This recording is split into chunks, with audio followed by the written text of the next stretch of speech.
Што жртвата не сака да се идентификува како сексуален работник, бидејќи поучена од прошлоста и од нејзини пријателки, колешки и другарки, дека ако се идентификуваш во полициска станица како сексуален работник, ќе биде ти само се го барала камењарка итд. Отидовме во полициска станица, го пријавивме случајот како напад врз жена.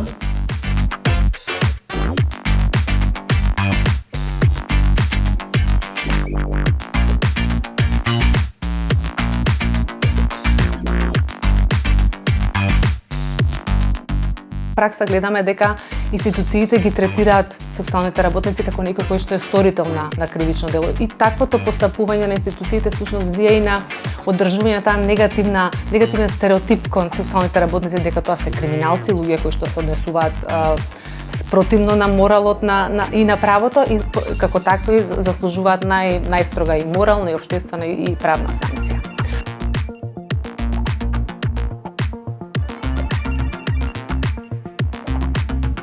Да пријават сите жени за насилство за речника, окривни за национално право, да се борим и да не бидеме дискриминирани. Значи, секој ден за речника да пријават на насилството.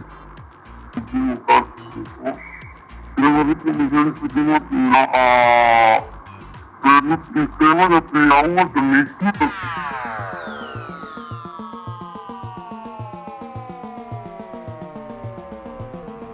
Знаете, полицајци не изпрашуваше. Помник пришуваше. Точно там се проходи. Треба ми помогнал, бих тогава много памено от бизнеса и баш тотално наистина размисла и така се по-бързо да се завърши.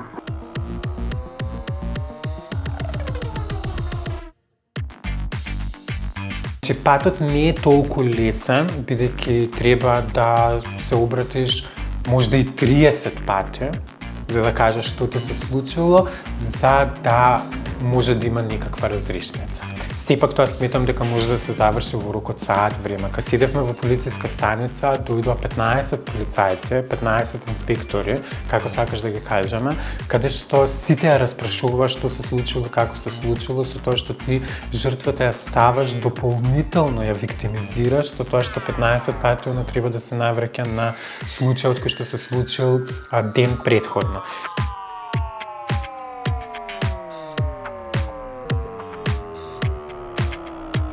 Носење на законска рамка, каде што сексуалната работа ќе биде декриминализирана и тогаш кога сексуалните работници ќе бидат охрабрени, ќе бидат слободни да пријавуваат насилство, било која врста на насилство во полициска станица без да ја кријат својата професија и без да го кријат својот идентитет.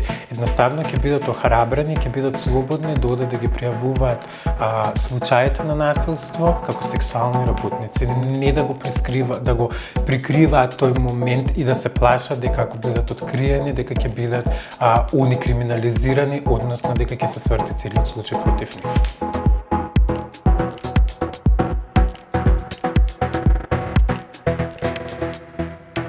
Она што сметам дека е важно да се потенцира дека во 2020 пред изборите политички партии кои што се дел од владеачкото мнозинство, но и од опозицијата подпишаа декларација со која што се заложија дека во својот мандат ќе работат на измена на закони што би значеле декриминализација на сексуалната работа.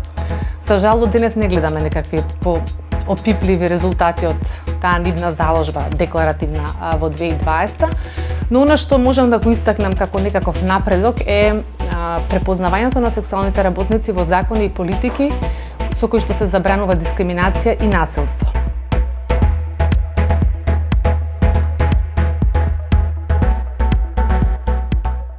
Декриминализацијата би значило ставање во центарот на потребите и на искуствата на самата заедница. Значи, тие најдобро знаат што е за нив најсоодветно, за да можат најбезбедно и најсоодветно да ја вршат работата без при тоа да ги повредуваат правата на останатите граѓани.